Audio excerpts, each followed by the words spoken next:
अस्सलाम वालेकुम नाजरीन, मैं हूँ रेहान नसीर और आप देख रहे हैं हमारा यूट्यूब चैनल हकीकत जानो। दोस्तों, बाटा शू कंपनी से शायद ही कोई ऐसा होगा जो वाकिफ़ ना होगा। अब्बा के साथ जाकर स्कूल की नई किताबें, नया बैग और नए स्कूल शूज़ के लिए बाटा शॉप पर जाने का हर बच्चे को माजी में भी इंतज़ार रहता था और आज भी है। आज के इस वीडियो में हम बाटा की तारीख से आपको मुतारफ़ करवाएंगे कि ये बाटा लफ्ज़ आखिर है क्या, इसका क्या मतलब है और इस बाटा शू कंपनी को बनाने वाला आखिर था कौन। इसकी सारी तफसील आज हम बताएंगे आपको इस वीडियो में। लेकिन इससे पहले अगर आपने हमारे चैनल हकीकत जानो को सब्सक्राइब नहीं किया तो बराह करम सब्सक्राइब ज़रूर कर लीजिएगा और साथ ही साथ बेल के निशान को भी दबा दीजिए ताकि ऐसी ही हकीकत से भरी वीडियोस का नोटिफिकेशन आपको मिलता रहे। दोस्तों, बाटा की कहानी आज से 400 साल पहले सन 1620 में चेकोस्लोवाकिया के एक छोटे से गांव से शुरू हुई, जहां बाटा नामी ख़ानदान ने मोची का काम शुरू किया। ये ख़ानदान 400 साल से इसी जगह जूता बनाने का काम कर रहा था। बिलाखिर इस ख़ानदान की 8वीं पीढ़ी में एक नौजवान जिसका नाम थॉमस जॉर्ज बाटा था, इसने 1894 में अपने आबाओ अजदाद के पेशे को बड़े पैमाने पर शुरू करने का फ़ैसला किया। जूता बनाना आबाई पेशा होने की वजह से थॉमस जॉर्ज के लिए आसान था, जिसकी वजह से उसने इसी को अपनाया और तकरीबन 300 साल से ये काम उसके ख़ानदान में चला आ रहा था। लेकिन किसी ने इसमें तरक्की की तरफ तवज्जो ना दी और इस कारोबार को फैलाने की कोशिश भी न की। जैसा कि हमारे यहाँ होता है कि बाप दादा से एक दुकान चली आ रही है, औलाद में विरासत के तौर पर तकसीम हो जाती है और वो दुकान बड़ी होने की बजाय मज़ीद टुकड़ों में बढ़ जाती है, लेकिन किसी को ये ख्याल नहीं आता कि इस कारोबार को फैलाया और बढ़ाया भी जा सकता है। थॉमस जॉर्ज ने ख़ानदानी रिवायत को तोड़ने के लिए कारखाने की बुनियाद रखी और अपने साथ 10 मुलाजमीन भी रख लिए। तकरीबन 1 साल ये काम चला होगा और थॉमस जॉर्ज कर्ज के बोझ तले दबने लगा और माली परेशानियों ने उसे आ घेरा और उसे हर कदम पर नाकामी हो रही थी। लोग इसके बनाए हुए जूते नहीं खरीदते थे और मुलाजमीन भी इससे नाखुश थे, जिसकी वजह से थॉमस जॉर्ज हिम्मत हार कर घर बैठ गया और दुकान पर जाना छोड़ दिया और परेशान रहने लगा। इन्हीं दिनों में उसकी मुलाकात एक बूढ़े मजदूर से हुई और उसने उसके चेहरे से परेशानी भांप ली और वजह पूछी तो थॉमस जॉर्ज ने सारी सूरत हाल उसको बता दी।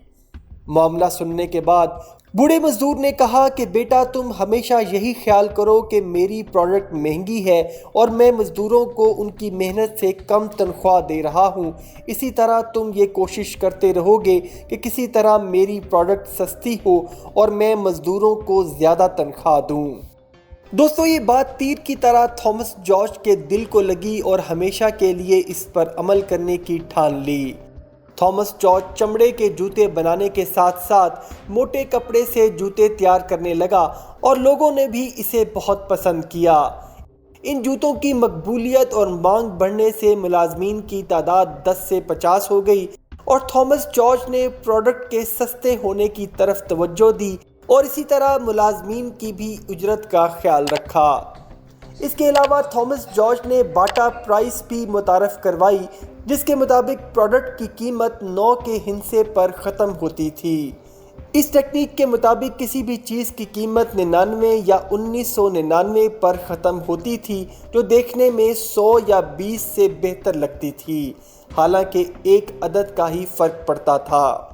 अब सिर्फ 4 सालों में बाटा शू कंपनी का काम इस हद तक बढ़ गया था कि मशीनों की ज़रूरत पड़ने लगी थी, क्योंकि इसके अलावा अब डिमांड पूरी नहीं की जा सकती थी। अब मशीनों और टेक्नोलॉजी से कम वक्त और कलील खर्च से ज़्यादा प्रोडक्ट बनने लगी।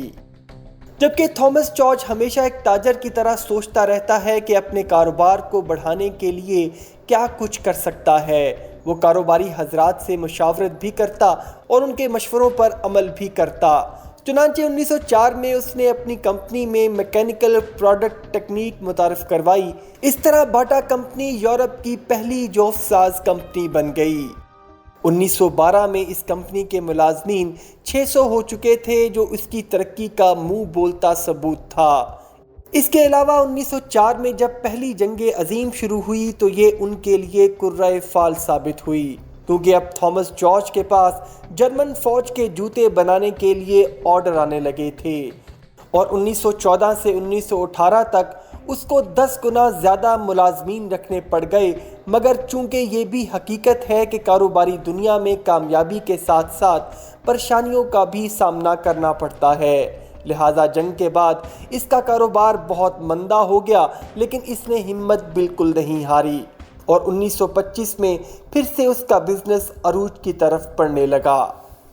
اب باٹا کمپنی کئی ایکڑ زمین تک پھیل چکی تھی، مگر ایک دن جب تھامس جارج 1932 میں 56 سال کی عمر میں جہاز پر سوار تھا تو بدقسمتی کی وجہ سے وہ جہاز کسی حادثے کا شکار ہو گیا اور اس کی موت واقع ہو گئی۔ وہ خود تو اس دنیا سے چلا گیا، لیکن آج بھی اس کے لگائے ہوئے درخت سے دنیا بھر کے لوگ مستفید ہو رہے ہیں۔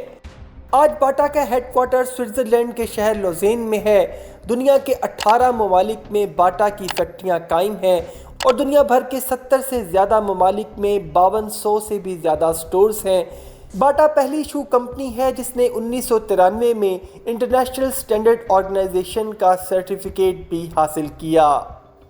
دوستو، تھامس جارج باٹا کی یہ ایک پالیسی تھی کہ دنیا میں جہاں بھی باٹا فیکٹری لگائی جائے اس کے نزدیک ایک مثالی قصبہ بھی قائم کیا جائے، جہاں رہنے والے لوگوں کو تمام بنیادی سہولیات فراہم کی جائیں۔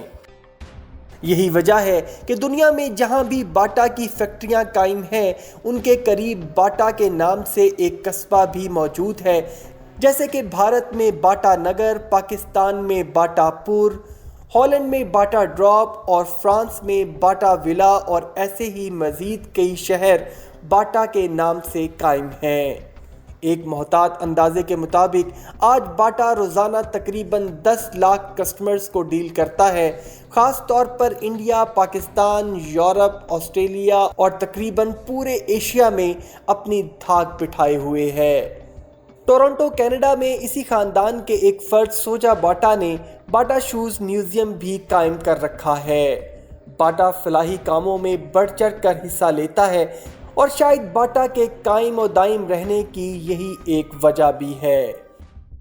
امید کرتا ہوں دوستو آج کی ویڈیو آپ کو پسند آئی ہوگی۔ اگر ویڈیو پسند آئی ہے تو ویڈیو کو لائک، شیئر اور کمنٹ سیکشن میں اپنی رائے کا اظہار ضرور کر دیجیے گا، اور جاتے جاتے چینل کو سبسکرائب کر کے ہماری حوصلہ افزائی بھی کر دیجیے۔